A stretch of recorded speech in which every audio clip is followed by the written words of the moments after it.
supaya anggaran kita efisien, sekolah ini dipotong. SD itu cukup kok 4 tahun. Nah, cuma beliau mengusulkan nanti kurikulum yang dinamis.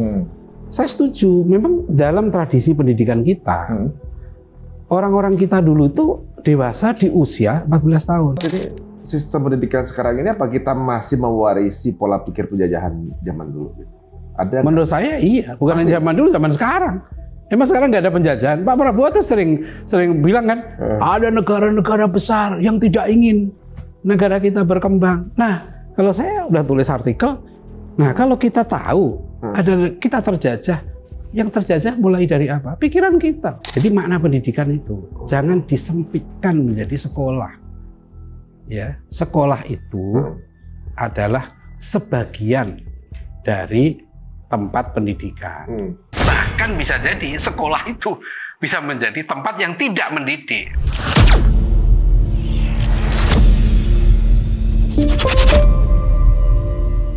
Oke, sekarang kita tanya sama Prof. Adian Said ya. Assalamualaikum warahmatullahi wabarakatuh. Waalaikumsalam. Ustaz, nah kalau menurut Islam, iya. Ustaz, di umur berapa sih siapnya? Kalau Apanya? sekarang nih, kalau sekarang dengan pendidikan model sekarang ya, atau modern sekarang, lulus SMA itu umur 16-17. Iya. Bener ya? Bener nggak sih? Ya, lulus SMA sekarang 18. 18 lah. 19. Kuliah misalnya 4 tahun saat. Ya. 22. Ya. 22, 23 lah gitu. Anda ambil S2 atau tambah misalnya 23, 24. Nggak usah gitu. 22 deh. Iya. Lulus aja belum tentu dapat kerja, Ustaz. Iya. Ini dengan sistem pendidikan yang sekarang nih. Lulus aja belum tentu dia bisa mandiri. Iya. Nah, kalau dalam konsep Islam di umur berapa sebenarnya? Dan apa ininya? Acuannya itu apa? Ada satu hadis sahih riwayat Imam Bukhari ya, bahwa Rasulullah itu melarang Abdullah bin Umar radhiyallahu anhu. Waktu itu Abdullah bin Umar daftar perang Uhud. Umurnya belum 15 tahun. 15 tahun komariah. Ya, berarti kalau Syamsiah sekarang itu 14,5 tahun, kira-kira itu. Karena belum 14,5 tahun, Rasulullah menolak. Abdullah bin Umar nggak boleh ikut perang. Karena umurnya belum genap 15 tahun. Berarti umur segitu belum mandiri dong. Jadi nanti perang Khandaq dia boleh, sudah lewat 15 tahun. Maka nanti para ulama menjadikan batas akhir anak-anak itu 15 tahun. Udah dianggap harus sudah dewasa. Batas akhir anak-anak itu, makanya dalam Islam nggak dikenal remaja sebenarnya. Transisi. Langsung dewasa, anak-anak dewasa. Begitu gitu. Selesai anak-anak, dia dewasa. Dia mau namanya dalam Islam udah punya tanggung jawab sendiri. Tanggung jawab namanya mukallaf kan, orang yang dibebani hukum. Bukan pada saat dia mulai ini akil balik atau gimana?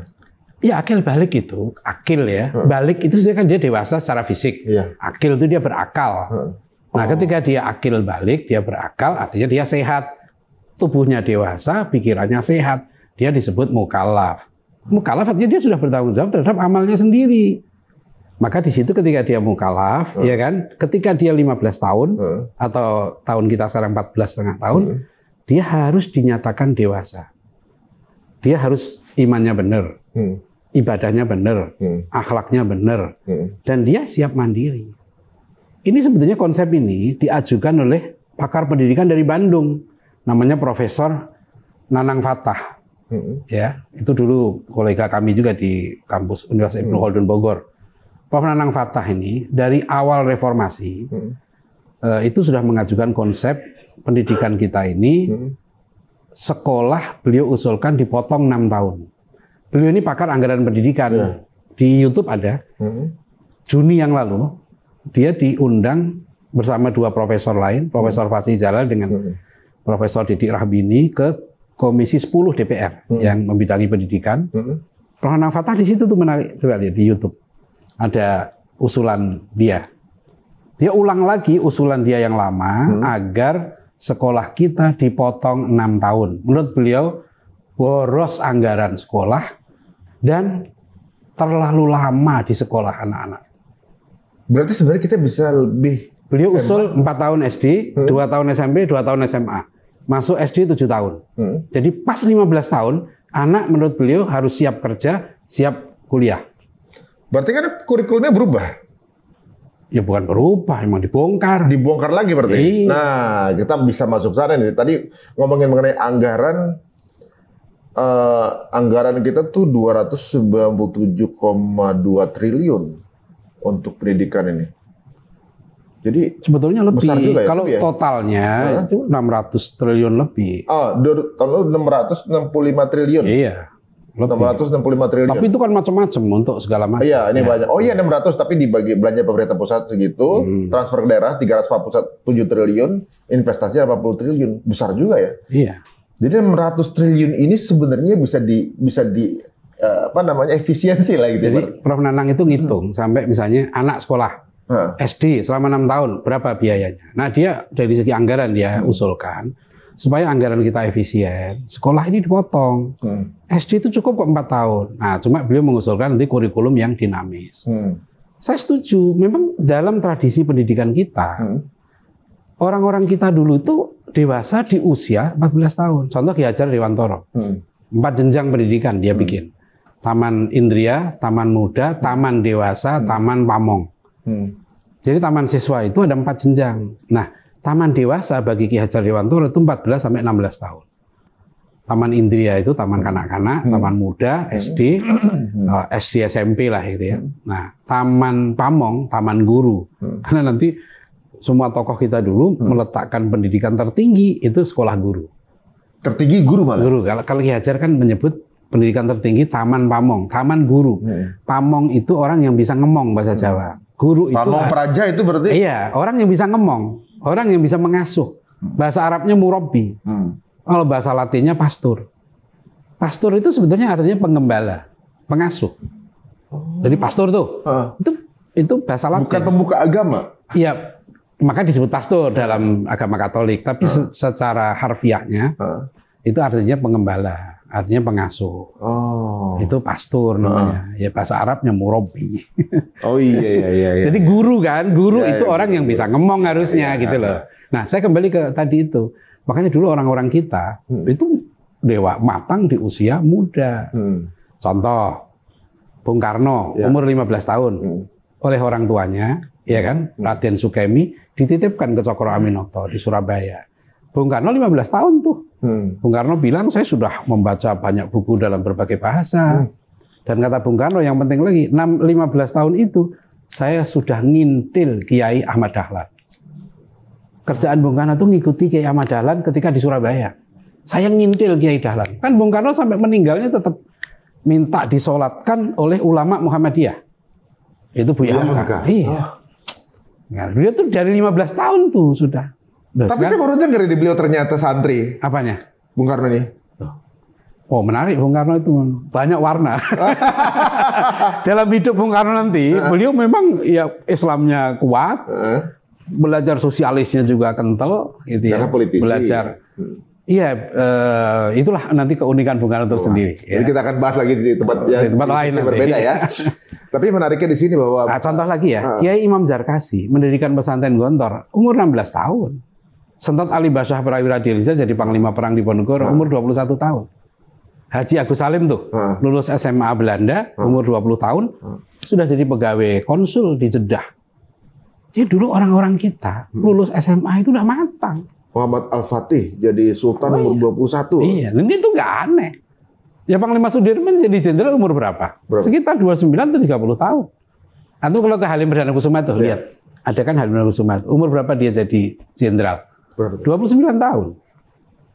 Nah berarti kan ini ada beberapa. Satu lagi contoh menarik. Siapa? Safruddin Prawiran Negara nanti jadi presiden ketua PDRI ya. Presiden Darurat Republik Indonesia yang di Bukit Tinggi. Oh sempat jadi iya, kan? PJ presiden ya? PJ presiden, acting presiden. Acting presiden. Nah kan dia waktu itu Menteri Kemakmuran. Umurnya 34 tahun. Safruddin waktu itu 34 tahun. Jadi 36 tahun itu sudah tua. Wapres kita sekarang ini 36 tahun dibilang udah tua itu. Ya. Jadi persoalannya bukan soal umur. Orang-orang kita. Semaun Alimin Darsono bikin PKI, Partai PKI umur berapa? 20-an tahun semua. Muhammad Nasir bikin sekolah sendiri, Pendis, Pendidikan Islam di Bandung, umur 24 tahun. Ali bin Abi Thalib mulai ikut Rasulullah berapa? Iya, 14 umur nggak sampai. Beliau menggantikan posisi tempat tidur Rasulullah itu kalau nggak salah umur berapa? 13 atau 14 tahun. Dulu di masa Nabi, umur 12-13 tahun, sudah daftar perang. Makanya oleh Rasulullah nggak boleh sebelum 15 tahun.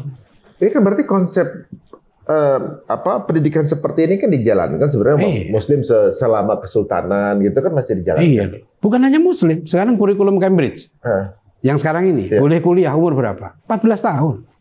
Bahkan Cambridge 15 tahun kuliah. 14 tahun bisa kuliah. Asal dia ujian O level, E level, selesai E level 14 tahun, daftar dia di kampus yang menerima sistem Cambridge. Kalau pandangan Ustaz berarti gimana nih mengenai kan konsep pendidikan selama 100 tahun? Saya setuju dengan Profesor Nanang Fatah. Nah, ini dia nih. Potong paling enggak 4 tahun sekolah kita, hemat kita. Hemat dan asal kurikulumnya ya. Kalau bahasa saya gini ya, anak-anak kita ini jangan terlalu banyak dilatih menjawab soal-soal ujian. Tapi harus banyak dilatih menjawab soal-soal kehidupan. Soal-soal ujian itu nggak ada dalam kehidupan. Kadang nggak dipakai, Ustaz. Nggak dipakai. Tapi soal kehidupan ini merespon sesuatu. 80% sarjana Indonesia, kata Menteri Nadiem Makarim, 80% sarjana Indonesia bekerja di luar bidangnya. Termasuk saya. Saya lulusan IPB, saya tahu betul. Lulusan IPB kan katanya semua bisa kecuali pertanian. Astagfirullahaladzim. Padahal saya suka diejek begitu kan.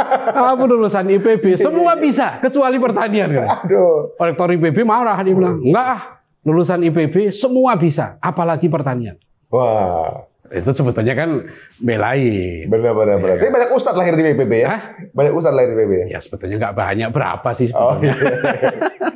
Ini kan sekarang kalau kita lihat konsep pendidikan zaman sekarang di 100 tahun terakhir, di mana konsep pendidikan ya seperti yang sekarang kita jalani nih, SMA sampai umur berapa, kuliah, S1, S2 segala macam. Ternyata itu dikritisi oleh banyak pengamat pendidikan.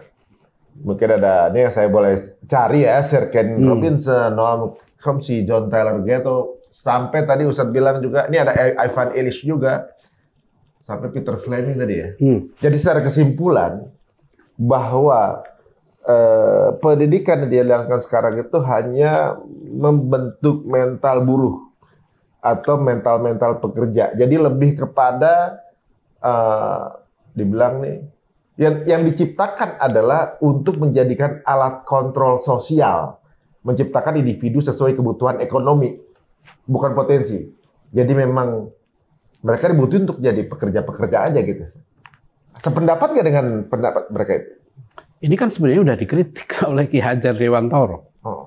Ki Hajar Dewantara itu sudah mengkritik sistem pendidikan Eropa, ya, yang dibawa ke sini. Itu dalam pidatonya tahun 1922, waktu mendirikan Taman Siswa di Jogja itu.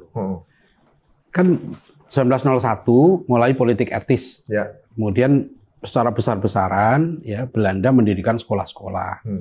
Nah, sekolah-sekolah itu tujuannya apa didirikan itu? Pertama untuk menyediakan tenaga buruh yang murah, karena kan mulai revolusi industri. Di sini banyak pabrik-pabrik, ya kan, pabrik gula, butuh buruh pekerja, ya kan. Yang kedua, butuh pegawai. Pemerintah kolonial ini kan sudah mapan waktu itu di sini. Ya nggak, Belanda kan nggak berpikir pergi dari Indonesia sebenarnya. Dia pergi kan karena diusir Jepang. Tadinya kepengen menetap gitu ya. Iya, dia udah mapan semua. Nah sekarang semua undang-undang udah mereka ada. Belanda itu udah tahu sampai memetakan mana hutan jati. Udah tahu semua daerah saya itu Cepu sana, itu minyak itu ya dari zaman Belanda. Mereka udah hafalah Indonesia ini ngaturnya. Bola aja kita masuk Piala Dunia tahun 39. Iya, kita itu masuk putaran Piala Dunia ketika Ramang gitu ya? Di bawah, enggak sebelum itu. Kan tahun 39 tuh, belum Ramang. 39. Sampai kita bikin stadion sendiri terbesar di Asia ya? Oh itu nanti Bung Karno. Oh, ini sebelum Bung Karno bahkan? Itu sebelum merdeka. Kita tahun 39 sudah masuk Piala Dunia. Interesting. Itu. Iya. Nah, saya Piala Dunia, padahal negaranya belum ada itu berarti kan? Belum ada. Tapi kan negara tokoh-tokoh kita sudah bercita-cita merdeka. Tahun 35 terjadi polemik kebudayaan kan dipicu oleh Sultan Takdir Ali Shahbana. Tokoh-tokoh kita ini hebat. Kita belum merdeka sudah berdebat. Punya visi merdeka dan bahkan punya visi. Negara merdeka itu seperti apa? Oh, itu perdebatannya seru.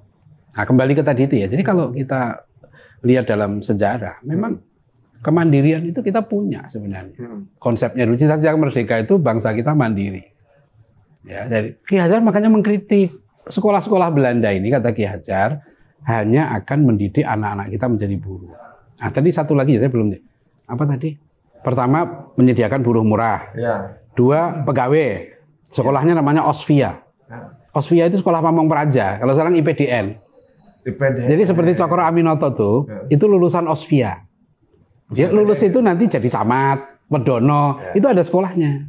Oh. Terus ada lagi satu lagi, Belanda tuh maunya dengan sekolah itu dia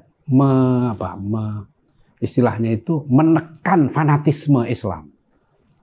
Oh. Jadi untuk menghilangkan semangat jihad, kan orang Islam ini ulama-ulama itu ngelawan terus. Ya. Gimana supaya nggak ngelawan? Bikin sekolah yang sekuler tapi bagus. Jadi, orang Indonesia disekulerkan supaya mikir dunia saja, kasih gaji gede. Bayangkan lulusan SMA Belanda zaman itu, AMS ya, Algemene Middelbare School, itu gajinya sekitar 150 gulden. Harga beras waktu itu 0,05 sen per kilo. Kayak nomornya. 0,05 sen per kilo. Kalau kita hitung 10.000 per kilo harga beras, gaji pegawai Belanda lulusan SMA waktu itu kira-kira 15 juta rupiah per bulan. Siapa yang nggak mau? Awal 20 kan? Ya itu. Nah, jadi menariknya nanti tokoh-tokoh kita ini melawan pendidikan Belanda itu. Mereka melawannya apa? Bikin sekolah, bikin Muhammadiyah, bikin Persis, bikin Gontor, bikin taman siswa. Ya. Jadi kalau ini bisa aja teori saya salah ya. Misalnya gini, runtuhnya kesultanan atau juga runtuhnya pemerintahan Muslim gitu ya, kemudian diambil alih kepada pemerintahan Eropa dan segalanya di tahun-tahun yang lalu gitu ya. Kemudian membentuk pendidikan-pendidikan itu untuk membuat mindset dari yang menjadi siswanya itu orientasinya nggak pada dunia lagi, pada akhirat lagi, kepada dunia. Iya. Dia dibentuk pola pikirnya yang dikejar itu dan jadi penyeragaman gitu. Iya, bukan hanya penyeragaman, penyempitan. Jadi gini, di Eropa dulu setelah Renaissance ya. Renaissance itu maknanya ribet kan, lahir kembali, mereka meninggalkan agama, mereka buang agama mereka, kemudian mereka hidup hanya dengan akalnya, ya kan, konsensus dan akal mereka, mereka kemudian menyusun kan kehidupan. Tapi dulu masih banyak orang berpikir. Jadi mereka sekuler memang, mereka nggak mikir akhirat, tapi mereka masih memikir humanisme, humanity, ya kan, ada perdamaian. Jadi ada kan manusia itu selama dia manusia itu ada rasa kemanusiaan, itu masih hidup.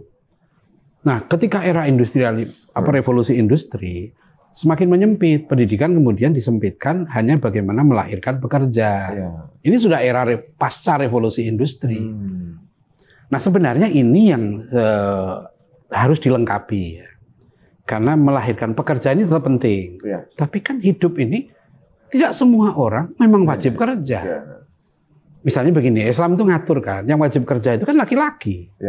Perempuan itu Islam boleh bekerja. Kalau di zaman Yunani kuno dulu parah. Perempuan kalau sudah menikah, jangankan bekerja, nggak boleh keluar rumah. Menurut ini Yunani? Tradisi Yunani dulu. Jadi ini Islam itu agama yang adil. Dia tidak menekan perempuan, tapi juga tidak membebaskan sebebas-bebasnya. Gitu kan. Nah, Barat ini zolim gitu loh. Terus terang ekstrim dia. Dulunya perempuan ditindas, sama sekali nggak boleh keluar rumah. Makalah zaman pertengahan nanti, the Middle Ages, mereka banyak dibunuh. Ya. Zaman sekarang dibebaskan sebebas-bebasnya. Kan nggak ada lagi kepemimpinan keluarga mereka konsepnya. Dieksploit ya. Konsep keluarga mereka equal kan. Konsensus. Kalau kawin bagi tugas sama, nggak boleh, nggak ada konsep kepemimpinan. Nggak ada hierarki. Nggak ada hierarki. Kan. Nah, kita kan tetap ada kepala keluarga tetap laki-laki. Oh, itu sedang dikampanyekan beberapa ini sebagai patriarki. Iya, itu patriarki. Patriarki. Itu sebenarnya kan cara pandang aja. Iya. Tapi kembali ke tadi ya, jadi apakah sekedar menjadi buruh Nah, menurut saya harusnya kita lengkapi. Karena kita pun sebenarnya konstitusi kita tidak seperti itu. Kita tuh sudah menegaskan ya tentang pendidikan itu di pasal 31 ayat 3 UUD 45. Tegas pemerintah mengusahakan dan menyelenggarakan satu sistem pendidikan nasional yang meningkatkan keimanan dan ketakwaan serta akhlak mulia. Dalam rangka mencerdaskan kehidupan bangsa yang diatur dengan undang-undang. Nanti dijabarkan nih di Undang-Undang Sisdiknas nomor 20 tahun 2003. Undang-Undang Pendidikan Tinggi nomor 12 tahun 2012. Dijabarkan lagi ke peraturan menteri. Zaman Nadiem ada Permendikbud nomor 12 tahun 2024. Kurikulum Merdeka, 6 profil pelajar Pancasila. Ya kan? 6 profil itu apa? Beriman, bertakwa, berakhlak mulia. 2 bernalar kritis. 3 gotong royong. 4 kreatif. 5 mandiri, 6 apa gotong royong. Nah, satu lagi nih, saya lupa. 6 profil. Tapi akhlak mulia ditaruh di poin pertama. Di poin pertama, iman, takwa, akhlak mulia. Itu ada di konstitusi, bukan hanya di peraturan menteri. Tapi kayaknya nggak ini apa namanya? Inilah yang masalah. Ya, jadi Pak Prabowo, Pak Menteri Pendidikan kita ini orang-orang baik kan, haji semua. Ya mudah-mudahan membuat perubahan. Ini kita harus saatnya ini berubah. Jadi kalau menurut Ustadz ini sistem pendidikan sekarang ini apa kita masih mewarisi pola pikir penjajahan zaman dulu gitu? Ada menurut saya iya, bukan hanya zaman dulu, zaman sekarang. Emang sekarang nggak ada penjajahan. Pak Prabowo tuh sering bilang kan, ada negara-negara besar yang tidak ingin negara kita berkembang. Nah, kalau saya udah tulis artikel, nah kalau kita tahu ada kita terjajah. Yang terjajah mulai dari apa? Pikiran kita. Jadi jajah dulu mindset kita. Saya kan ngajar nih, mahasiswa saya S3. Kalau saya tanya semua nih, antum misalnya, kalau saya tanya ini sekarang, berikut ini negara yang pendidikannya terbaik sekarang. 1 Finlandia, 2 Amerika, 3 Jepang, 4 Indonesia. Mana negara terbaik pendidikannya? Nggak berani jawab, takut salah saya. Nah makanya orang kalau saya tanya nggak ada yang jawab Indonesia. Dia bilang kamu terjajah. Kalau saya tegas menyatakan pendidikan terbaik apa? Indonesia lah. Yang benar kita. Loh iya dong. Loh kenapa Indonesia? Kenapa tuh? Pesantren saya ada di Indonesia.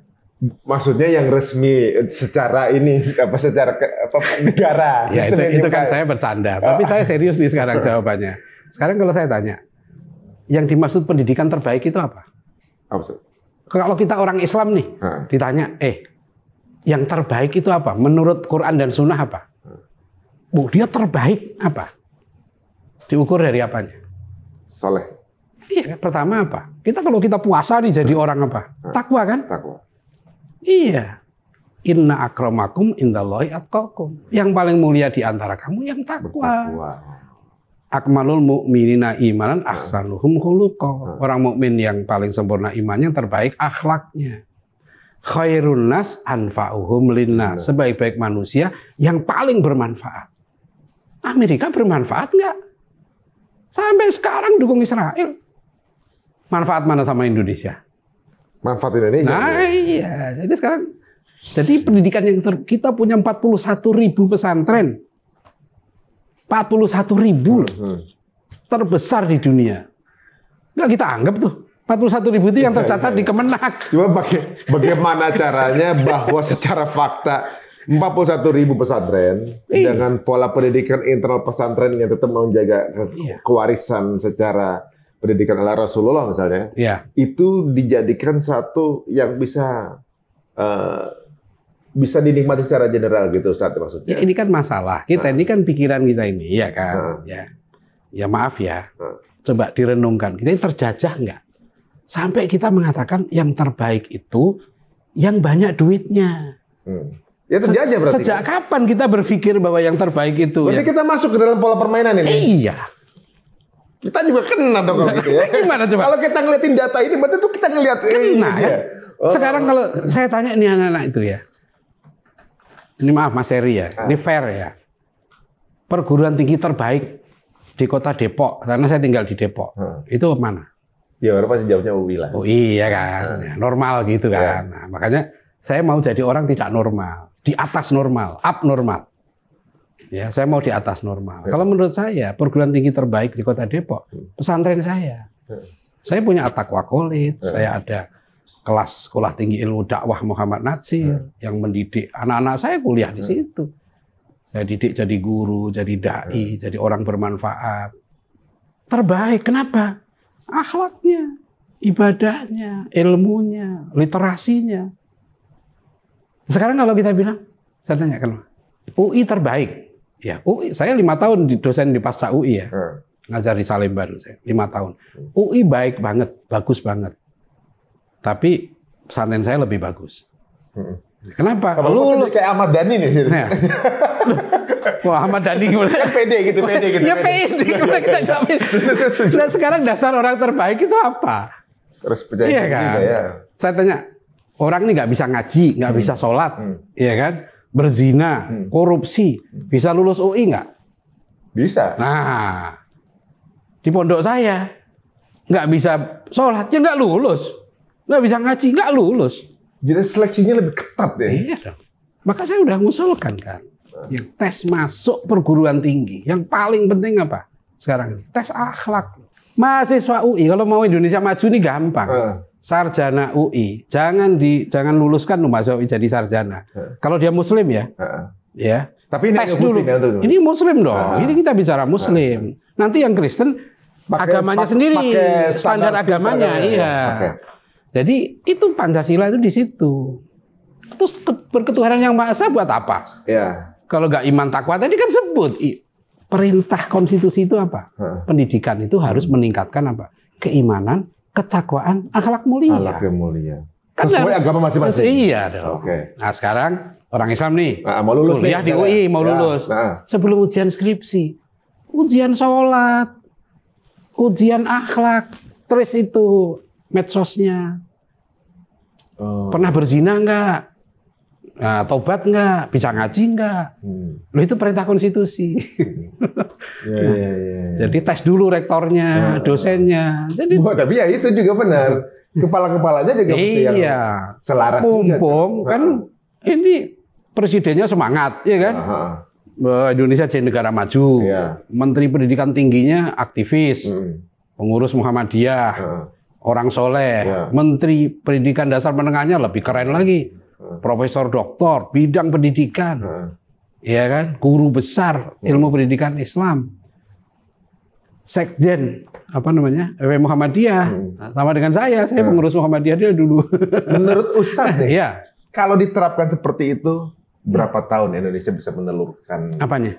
Iya, diterapkan seperti itu tuh. Ada seleksi akhlak ya. Dan sesuai. Agamanya beda-beda. Seleksi akhlak sesuai dengan agama masing-masing. Sebelum lulus gitu kan.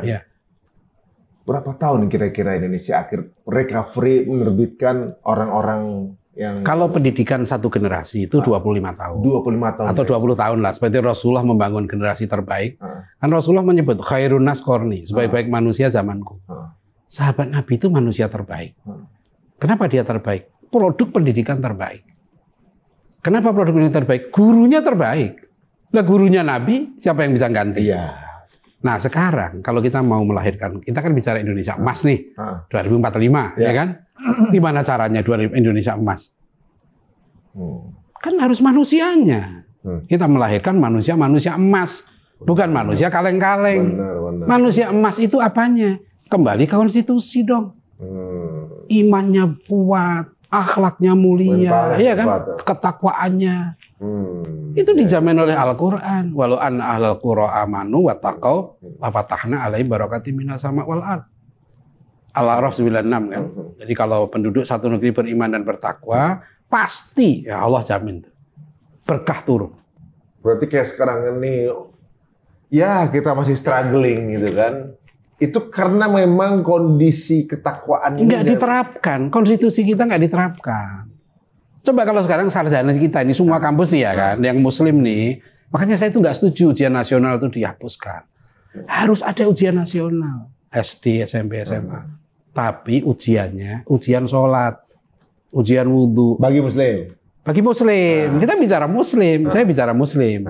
Agama lain kembalikan ke agama masing-masing, karena namanya iman, takwa, akhlak mulia itu menurut agamanya masing-masing. Ya. Kan itu pasal 29 ayat 2. Negara menjamin kemerdekaan tiap penduduk untuk memeluk agamanya masing-masing dan beribadah menurut agama dan kepercayaannya itu. Nah, itu. Jadi, pasal 29 ayat 2. Ya. Ketika jadi orang yang memiliki posisi, orang hebat, pinter, penjagaan untuk nggak melakukan kesalahannya dari imannya, Mas. Iya, enggak. Itu Kalau malah lebih itu penting. dari dasar, ya kan? Ya. Sekarang bayangkan, ada ujian nasional, mau dibalikin lagi. Yang ngeri bukan ujian nasionalnya. Yang ngeri itu, kita itu nggak percaya sama guru. Coba bayangkan. Yang ngeri itu gini loh. Soal nih ya, soal ujian itu. Dari pusat tuh. Nggak dipercaya ditaruh di kepala sekolah. Ditaruh di kantor polisi. Ini kan sudah saking parahnya nggak percaya sama sekolah. Iya, benar-benar. Jadi ujian itu dijaga polisi coba. Anak keluar dari kelas mau dikintilin. Ini problem bukan problem matematik, ini bukan problem fisika. Ya, emang ini problem akhlak. Berarti ada krisis kepercayaan juga ya gitu dari. Kalau kejujuran tidak ada, kan akhirnya trust hilang. Kalau di Finlandia ini ya, orang saling jujur kan. Orang jujur itu kan apa yang muncul? Karena percaya, trust lah, nyaman kan. Kenyamanan hidup, maka dia bahagia. Suami istri nih, suami bangun, yang dicari istri dulu apa handphone dulu? Sekarang handphone dulu. Nah, makanya itu masalah. Harusnya kan istri percaya bahwa suaminya itu hanya punya satu handphone, satu nomor, ya kan? Yang penting istri itu percaya suaminya, istrinya satu. Bahwa suaminya itu punya istri yang lain, itu kan yang penting istrinya tidak percaya. Kan nyaman, tetap nyaman, ya kan? Tapi takutnya ketahuan. Nah, itu makanya kalau nggak mau ketahuan, ya jangan nambah. Ya, jangan nambah. Itu aja sebetulnya. Iya, itu cari risiko sendiri. Ya, cari risiko sendiri. Nah, berarti sebenarnya ada krisis kepercayaan di ruang pendidikan juga ada. Ya. Jadi ibaratnya bahwa yang lulus ini harus ada akhlak segala macamnya. Ketakwaan, akhlak yang menjaga untuk menjadi orang-orang yang mungkin bisa amanah. Ya. Tapi sebagai tenaga pengajaran juga dibutuhkan yang begitu dong. Itu. Kalau dalam Islam ya selalu kitab-kitab itu kalau memperbaiki itu dari gurunya, bukan dari muridnya. Kitabnya Imam An-Nawawi misalnya Adabul Alim wal Muta'alim, adab guru dan murid. Kitabnya Ki Hasyim Asy'ari itu kami pakai di pondok kami. Wajib anak SMP itu mengkhatamkan kitab Adabul Alim wal Muta'alim, adab guru dan murid. Itu kitabnya pendiri NU untuk Ki Hasyim Asy'ari. Santri SMP, anak SMP harus paham ini. Dari gurunya dulu yang baik. Nggak bisa kita suruh muridnya baik, gurunya nggak bener, ya nggak bisa. Namanya memperbaiki itu dari gurunya. Sekarang banyak yang ngaji malah ikut sukanya berantem, gitu kan? Ribut di medsos gitu. Sebenarnya itu juga nggak banyak. Ya. Yang ribut di medsos juga sedikit. Cuma medsos itu kan bukan yang ngaji beneran malah kan itu. Nggak, sekarang ini kadang-kadang gini loh. Ini medsos itu ya, saya lihat tuh. Ada anak ditanya nih satu sekolah, ada ketemu di jalan. Ditanya, 3 kali 3 berapa? Nggak ngerti. Ya kan? 4 bagi 2 berapa? Nggak ngerti. Terus disimpulkan. Dari kasus dia, beberapa kasus itu disimpulkan. Pendidikan kita rusak. Ya, yang bertanggung jawab Mulyono. Nah, itu saya bilang itu dari mana menyimpulkan itu. Jadi harus rasional juga. Iya, benar-benar. Mas gini, jangan suka menghina diri sendiri. IQ orang Indonesia 78. Itu survei dari mana? Ya itu memang itu yang kita makanya saya bilang kan, Indonesia ini rendah. Pendidikannya terbelakang. Ini karena kita sendiri suka merendahkan diri kita sendiri. Dan kita baca survei kita itu. Ini Indonesia ini ya termasuk negara paling religius di dunia. Ya. Di surveinya Pew Research Center, itu lembaga internasional, 93% orang Indonesia itu mengatakan agama sangat penting. 93%. 93%. Ya, Amerika tinggal 53%. Israel tinggal 36%. Israel sendiri? Iya. Jepang tinggal 10%. Australia 18%. Inggris, Perancis, Jerman, Swedia itu sekitar 10-11%. Cina hanya 3% yang mengatakan agama sangat penting. Memang di ateis. Orang Indonesia itu termasuk paling religius di dunia. Berapa? Oh, hebat orang Indonesia itu. Paling religius. Umroh paling banyak. Jamaah haji paling banyak. Tapi pemain judi online-nya juga paling banyak. Itu berapa persen? Apanya? Itu tingkat religiusitasnya 93%. 93. Nah. Arab Saudi mana? Di situ nggak terbaca. Di survei itu saya nggak baca Saudi. Ini relate gak sih, saya jadi penasaran sama ayat pertama dalam Quran itu. Iqra bismi rabbikal ladzi. Jadi khalaq. Jadi bacalah atau belajarlah dengan nama Tuhanmu. Jadi kalau kita belajar tanpa kemudian menggantungkan sama Tuhan kita jadi sontoloyo gitu ibaratnya. Harus ada acuannya sesuai dengan nama Tuhanmu gitu. Betul. Makanya kan nanti di banyak ayat Al-Qur'an yang lain dalam memahami fenomena alam ini, nanti dalam belajar sains, kalau di buku-buku pelajaran itu harus dikaitkan selalu dengan Tuhan. Kan sekarang gini masanya, kan misalnya gini ya, surat Abasa itu ya, misalnya fal yang duril insanu ila ta'ami, hendaklah manusia melihat makanannya. Lihat makananmu itu kan gitu perintah Allah itu. Apa yang dilihat makanan itu? Anna soba benal ma'a soba. Aku Allah yang menurunkan air itu. Ya kan? Thumma saqaqnal ardo saqqa. Akulah yang kemudian membelah bumi. Fa'ambatna fiha habba, tumbuhlah tanaman. Jadi dalam memahami fenomena alam selalu sertakan Allah. Allah lah yang menurunkan air, Allah yang menumbuhkan tanaman. Bukan tanaman itu tumbuh sendiri. Ini banyak hal yang bisa kita korek dari segala berbagai angle, apalagi di isu pendidikan yang sekarang ini mungkin sedang marak ya di Indonesia. Dan tapi tetap kita husnuzon dengan apa yang sedang dilaksanakan pemerintah. Kita mudah-mudahan akan menjadikan kita sesuai dengan apa yang antum bilang tadi, harapan-harapan tadi itu saja. Saya pikir begini ya, jangan mudah juga percaya kepada berita-berita yang tidak teruji. Ya. Jadi kayak tadi itu ada virus, ada begini. Kalau menurut saya tetap itu harus diuji secara ilmiah. Ya, tanya pada orang-orang. Kalau ilmiah itu gampang kok. Islam itu punya kaidah yang disebut ilmiah itu asal dia memenuhi 3 sumber ilmu. Secara indrawi kuat, empirical knowledge, secara rasional kuat, rational knowledge, dan satu lagi dari wahyu, revealed knowledge. 3 sumber ini yang harus jadi satu. Jika semua sudah iya. Misalnya dikatakan ini ada vaksin nih, nanti jangan-jangan berdatang. Kalau kita bilang jangan-jangan, ada buktinya nggak? Gitu ya. Ya. Jadi harus suuzon jatuhnya. Bukan suuzon, artinya itu belum pasti. Nah kalau suuzon ya silahkan aja kan. Kalau belum pasti artinya bisa benar, bisa tidak. Jangan kemudian memastikan. Sama lah kayak kemarin COVID kan. Ya. Takutnya pas kita udah kejadian, betul, ketika COVID kan ada yang sholatnya berjarak tuh. Wah rame lah di kita itu. Wah ini sholat kok softnya di jarak 1 meter. Ya katanya apa istilahnya itu? Ini mazhab apa? Mazhab mana gitu ya? Mazhab apalah gitu ya? Gitu ya. Terus saya lihat, lah itu di Masjidil Haram berjarak. Di berbagai tempat berjarak. Waktu itu kami ngundang pakar-pakar virus juga yang orang-orang Muslim yang soleh, yang punya ilmu yang terpercaya. Jadi kita bandingkan ilmu, kita uji gitu, informasi itu. Sebab di era sekarang itu kan yang disebut Profesor Nichols dari Harvard University itu, Profesor bukan Jeffrey Nichols. Waduh, Ustaz, ternyata Gen Z juga Ustaz. Kan kelihatan sekarang di medsos tuh buka muncul apa Profesor Tom Nichols. Profesor membahas tentang apa, Ustaz? Dia punya buku Death of Expertise. The Death of Expertise. Ini udah terjemahkan dalam bahasa Indonesia nih. Nah ini. Bukunya nih. Ya kan? Ada itu. The Death of Expertise. Tom Nichols. Jadi matinya kepakaran. Ini kan kasus di Amerika.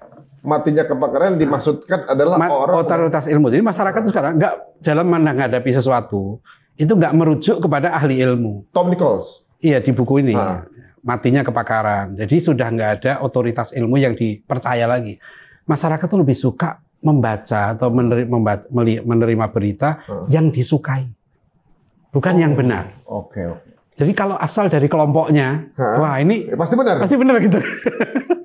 Ini kejadian di Amerika bukan hanya di negara berkembang. Iya lagi sih, bener lagi sih. Emang iya sih, memang zaman sekarang begitu. Kadang-kadang bisa kebenaran sekalipun datang circle yang kita juga nggak suka. Iya, asal kita nggak suka nggak mau terima. Ya, ini bukan di negara kita. Ini di Amerika terjadinya. Jadi orang di Amerika itu ada yang menolak soal vaksin dan lain-lain. Itu dasarnya bukan karena ilmiah. Karena pemuka agama mereka menolak itu. Kenapa? Ya karena tadi itu. Ini dianggap konspirasi segala macam gitu. Nah, sesama muslim juga gitu, Zat. Nah, saya nggak bisa rahasia muslim. Ini Profesor Tom Nichols ini membahas kejadian di Amerika. Di Amerika yang katanya masyarakatnya sudah terpelajar gitu ya, itu sekarang menghadapi kondisi itu. Matinya kepakaran. Oh. Jadi sekarang ini juga ya, mungkin inilah era informasi yang mudah akses. Dan kemudian sosial media ini kan sebuah perangkat Ustaz ya menurut saya ya. Jadi yang penggunanya itu dibuatkan bubble sesuai circle. Jadi yang dia lihat ya orang yang seminat sama dia aja gitu. Ketika dapat informasi bagus yang di luar circle dia, maka sulit untuk bisa masuk. Makanya anak-anak kita di era sekarang di pesantren saya, anak-anak itu SMP itu sudah kita bekali dengan pemikiran yang tinggi. SMA itu di pesantren kami belajar filsafat Barat 2 semester. Filsafat Barat lah. 2 semester. Mau belajar filsafat Islam, belajar Ihya Ulumuddin itu per semester. Itu sudah. Belajar Sirah Nabawiyah itu 12 semester. SMP SMA. Belajar pemikiran Hamka 1 semester. Natsir 1 semester. Hasyim Asy'ari 1 semester. Ahmad Dahlan 1 semester. Jadi semua itu Iya, dia harus menguasai cara berpikir klasik. Holistik gitu ya? Holistik. Karena anak-anak sekarang harus berhadapan dengan semua. Ini anak santri-santri kami lagi keliling. Anak 15 tahun dia harus presentasi paper di berbagai sekolah. Berarti nanti santri-santri Ustadz ini akan menghadapi para santri-santri YouTubiah. Iya. Ya kita apa yang bisa kita lakukan? Nggak mungkin memisahkan mereka dari informasi ya. Kan? Artinya ini virus begitu, virus pemikiran di mana-mana. Yang bahaya radikal bebas ini. Iya. Karena istilahnya itu ada yang bahaya bukan hanya virus Wuhan, tapi virus Wuhan. Iya. Ya kan Wuhan itu virus katanya dari Wuhan. COVID kan. Ini yang bahaya juga virus Wuhan. Penyakit cinta dunia itu. Penyakit gila dunia itu yang berbahaya. Diukur pakai angka, pakai grafik. Virus pemikiran ini lebih dahsyat daripada virus fisik. Wah, ini dari kita ngobrolin mengenai apakah setuju atau enggak ketika anak-anak sekolah ini masuk militer, ternyata justru ngebuka banyak sekali pencerahan ini hari ini. Insya Allah mudah-mudahan ini merupakan satu masukan ya untuk siapapun yang sekarang ini mungkin menyaksikan bahwa ada angle-angle yang luput dari pandangan general saat ini sekarang Ustaz. Secara pribadi saya juga banyak dapat masukan juga input. Nah sekarang Ustaz sebagai akhir ini, siapa tahu para stakeholder atau juga mereka yang sedang memegang kendali di dunia pendidikan Indonesia juga memantau obrolan kita misalnya. Iya. Apa harapan Ustadz untuk pendidikan Indonesia dan juga doa Ustadz untuk Menteri Pendidikan sekarang apakah mampu membawa kita memperbaiki apa yang sedang ada sekarang? Iya, pertanyaannya bukan mampu atau nggak mampu. Kita itu tidak punya pilihan.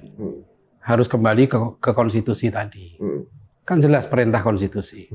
Pemerintah mengusahakan dan menyelenggarakan satu sistem pendidikan nasional,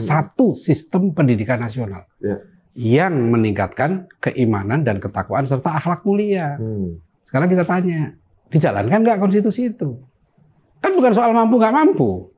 Dijalankan atau tidak? Iya kan, harus, wajib. Dan sudah tertera di konstitusi ya? Konstitusi, jelas.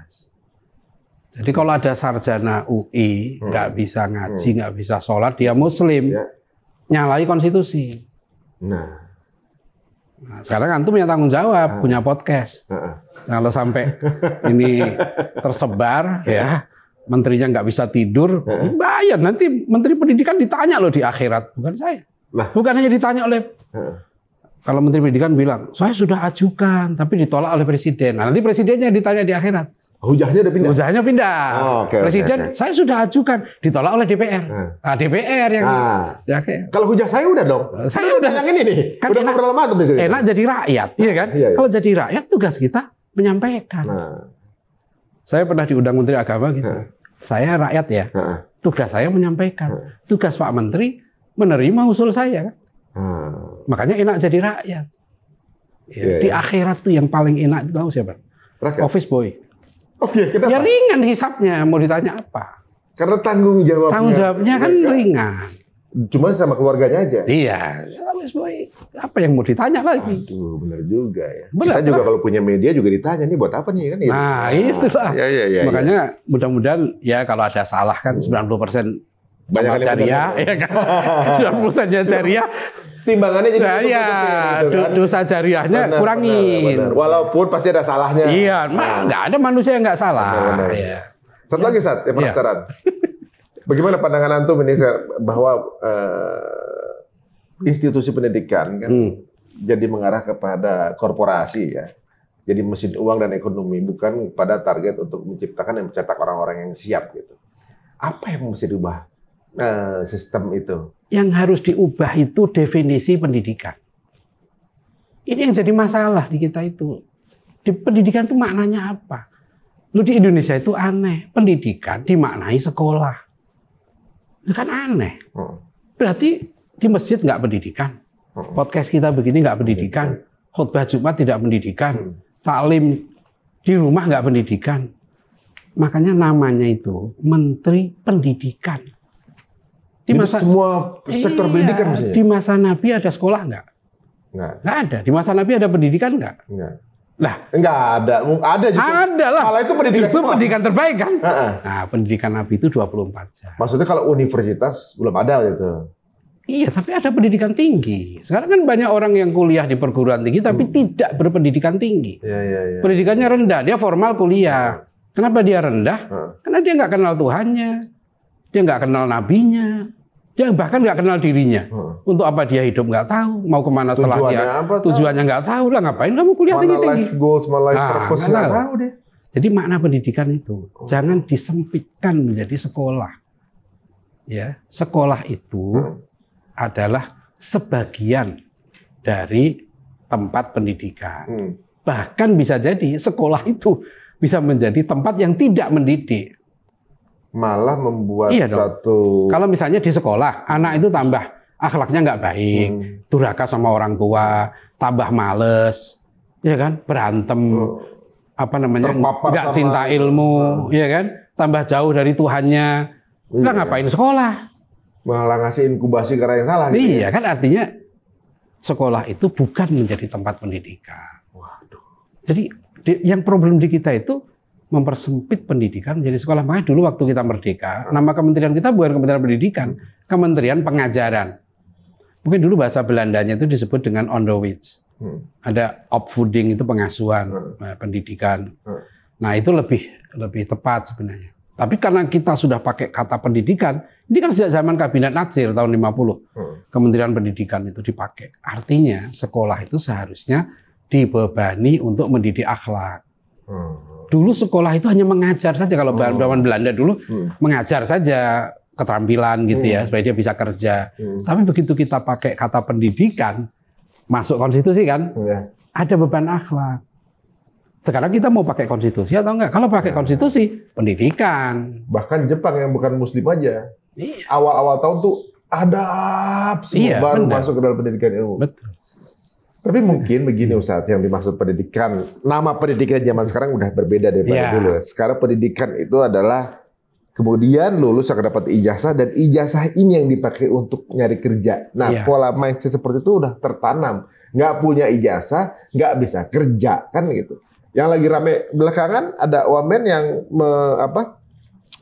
merazia perusahaan-perusahaan yang menyita ijazah pekerjanya. Kalau ijazahnya disita sama perusahaan, dipegang perusahaan itu, dia nggak bisa keluar dari perusahaan itu atau nggak bisa kerja tempat lain dengan gaji tetap. Berarti seolah-olah ini ijazah masih jadi barang keramat nih, kayak ten commandment Nabi Musa nih. Ini plakat ini angker. Antum pernah lihat nggak ada video Rocky Gerung tuh saya lihat. Dia kan pernah ijazah itu, ya kan, bukan bukti ya. Dia bilang kan gini, ijazah itu bukti bahwa dia pernah kuliah, tapi bukan bukti bahwa dia pernah berpikir. Antum nih dalam juga kalau mau ya. Kadang-kala ya, orang itu kan ijazah itu bukti dia pernah kuliah kan. Karena yang dinilai di ijazah itu kan proses. Iya. Saya waktu masuk IPB, matematik saya 9, gitu kan. Nanti yang komen tentang yang lain ya tapi. Maksud saya, ijazah. Jadi gini, ijazah itu bukan berarti yang terpenting kan. Ya. Sebetulnya yang terpenting kan ilmunya. Itu bagus sih. Saya kan dunia jurnalistik ya. Di dunia jurnalistik itu ijazah nggak dipakai. Memang syarat masuk S1. Ya. Tapi ketika dia sudah masuk, ada juga teman saya yang nggak S1. Teman saya yang hebat, wartawan hebat itu siapa? Farid Gaban. DO dari ITB dia. Ya. Kan jadi wartawan hebat. Gajinya lebih tinggi daripada doktor. Yang dinilai bukan ijazah formalnya kan. Ya. Kemampuannya. Antum punya ijazah ini nggak komunikasi? Enggak. Terus bikin podcast ini apa dasar? Oh, iya. Iya kan? Ijazahnya teknik sipil. Iya. Iya kan? Pak Jokowi nggak punya ijazah presiden. Kok nggak dia? Jangan lari ke sana. Saya komenan. Enggak, ini semua presiden kita. Okay. Orang kita bukan soal. Saya nggak suka bahas yang aktual-aktual. Benar. Bill Gates, apa namanya, Steve Jobs itu nggak punya ijazah, drop out juga. Kemudian si Einstein. Ya, dulu kita punya menteri hebat, namanya Adi Sasono. DO dari ITB. Menteri. Iya, menteri. Bu Susi apa ijazahnya? Baru ngambil ijazah SMA setelah jadi menteri. Artinya gini, ijazah itu penting, tapi jangan dijadikan yang terpenting. Ya, sekarang yang terpenting tetap adalah kompetensi. Kan sekarang yang ditanya, bahkan saya dengar sekarang ya perusahaan-perusahaan besar di Indonesia sudah tidak lagi hanya menerima pegawai berdasarkan ijazah, tapi lebih pada kompetensi, lebih kepada sertifikasi, profesionalitas. Enggak ditanya kamu lulusan mana, enggak. Yang penting kamu sekarang bisanya apa. Dan di era disrupsi sekarang, ya, di era internet AI ini, orang udah nggak nanya lagi kamu dokter apa profesor. Sekarang yang teruji di lapangan, yang punya ilmu, bahkan bukan hanya punya ilmu sekarang, karena AI ya, dia punya wisdom. Lihat videonya Jack Ma, banyak sekarang bicara wisdom. Nggak cukup ilmu, knowledge. Karena kalau ilmu lama-lama kita kalah juga sama AI. Nah iya, tapi kebijakan, hati, ya kan, jiwa. Nah itu yang robot nggak punya. Itu akhlak gitu ya? Akhlak itu berakar dari hati yang bersih. Akhlak mulia. Kerjasama nanti manusia sama AI. Akhlaknya manusia, ilmunya AI. Iya kan sekarang tetap saja kan AI itu tetap yang menilai manusia. Ya kan robot itu nggak bisa. Sehebat-hebatnya robot nggak mungkin kita jadikan istri. Robot cantik segala macam, tetap nggak mungkin kita jadikan istri. Iya kan. Sehebat-hebatnya robot nggak mungkin kita jadikan ketua RT. Tapi zaman sekarang Ustaz ada yang menjadikan AI guru. Sekarang lagi fenomenal. Jadi belajar apa-apa dari AI. Dia belajar, jadi seolah-olah dia berguru sama AI. Makin lama makin introvert nih anak sekarang. Kemudian hidupnya gitu dengan AI. Seolah-olah karena AI yang dia tanam itu dipelajari untuk memberikan dia validasi. Seolah udah bangga dengan validasi dari AI ini. Ini makin sana makin kesini gitu ya. Iya, betul. Ini unik sih. Ini kayaknya banyak ternyata yang kita dapat dari obrolan teman-teman semuanya ya.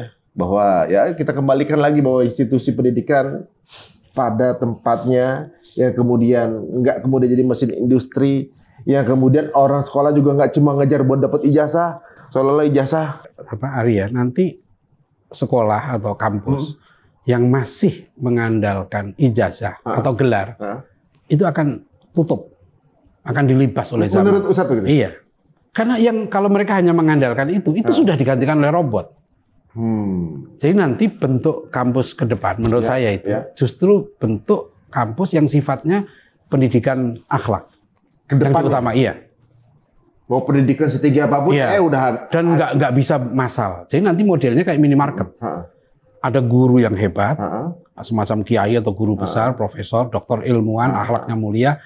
Nah dialah yang nanti mendidik, menanamkan nilai-nilai tadi, kejujuran, kerja keras, nilai-nilai tidak mudah menyerah, ya, kesabaran. Nilai-nilai ini kan yang nggak bisa digantikan oleh robot. Kalau cuma dia dapat ijazah, sekarang dari rumah bisa sampai S3 dokter. Iya kan? Nggak perlu gedung lagi nanti. Sekarang kan sudah begitu. Iya. Sekarang Profesor Christensen dari Harvard University sudah bilang 15-20 tahun lagi setengah kampus di Amerika tutup. Ya logis, ya kan? Karena semua ilmu sudah ada di internet. Iya. Kampus kita itu paling tinggi S3. Handphone aja sudah S25. Ini saya mana yang serius, mana yang bercanda saya. Lah ya benar. Sekarang apa yang ilmu di kampus yang nggak ada di internet? Kita mau kuliah nih ya, kuliah sejarah ekonomi Indonesia. Di internet tuh ada kuliahnya Profesor Doro Jatun, Profesor Sri Mulyani, ada semua. Jadi dosen-dosen yang tanggung kalah sama internet kan. Iya kan, kita mau kuliah akidah misalnya. Mana kuliah Profesor Abdul Somad ada di situ, profesor ini ada di situ. Jadi ilmu pengetahuannya melimpah ruah. Nah, di sini adab, wisdom, hikmah. Nah, itu yang nggak bisa. Nggak bisa di-copy. Nggak bisa di-copy. AI bisa merekam semua data dari manusia. Manusianya itu ada lupa, ada sakit, ada mati. Iya. Dia nggak. Iya. Lama-lama dia jadi tambah pinter, datanya numpuk. Yang punya ilmu meninggal, hilang, ganti orang. Dan kalau manusia bosen sama robot, ya dimatiin aja robotnya. Mestinya. Ini kan terlalu pinter. Kamu matiin aja kan selesai.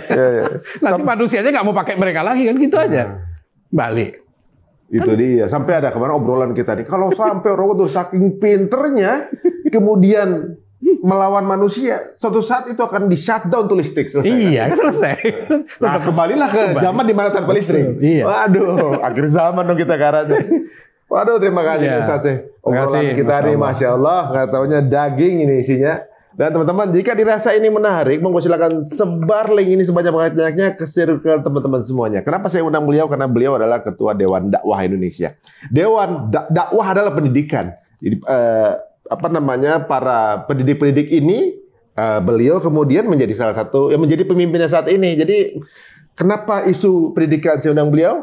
Karena benar, akhirnya kita udah tahu bahwa beberapa hal perlu kita jadikan pemikiran. Semoga ini bermanfaat dan semoga ini menjadi menimbulkan folder-folder baru di kepala teman-teman semuanya. Kalau mind blowing ya silahkan follow akunnya Ustadz. Apa Ustadz di Instagram?